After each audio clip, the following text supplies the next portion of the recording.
Well, you know, every day you discover ways in which our societies are organized which are unjust or which are very inefficient.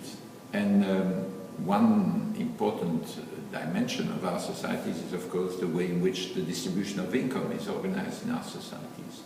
And currently we have a system that is in many ways absurd, because it leads to some people working too much and to some people being excluded from work. And so a basic income is one way of the essential way of addressing that problem. Of course, not on its own, in combination with other things. And that's why now for 30 years or so, and with many other people, first in Europe, then across the world, we've been thinking and struggling for a basic income.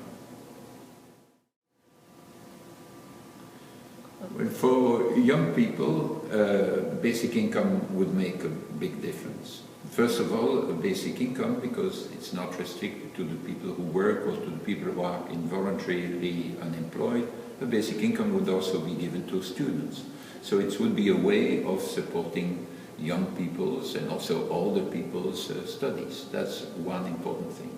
Secondly, it's also important because it will facilitate for many people access to internships, to practices, so sort of jobs, badly paid or even sometimes unpaid, but where there is a lot of training, where they can learn a lot and thereby improve their possibilities later on.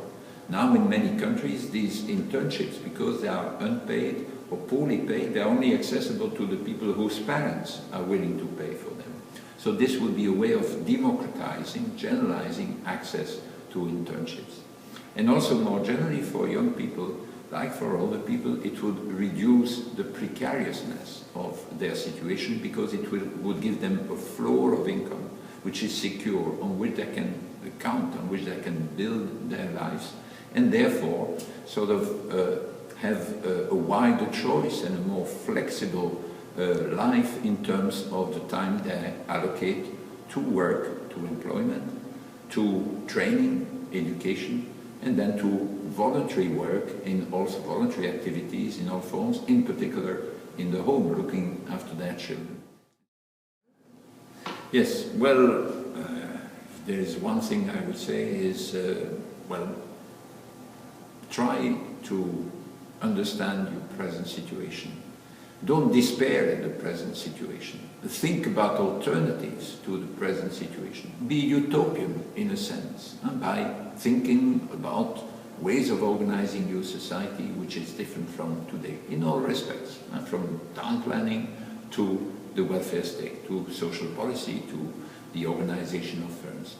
Do all that, and this will be the way in which you will sort of make it possible to have a future for yourself, for your children, for your grandchildren, which may not be based on more consumption, on a greater purchasing power, on more growth, but which will enable you and your children and your grandchildren to have a better life than our generation. It is possible if you mobilize for it, with together thinking hard about it and then struggling for it.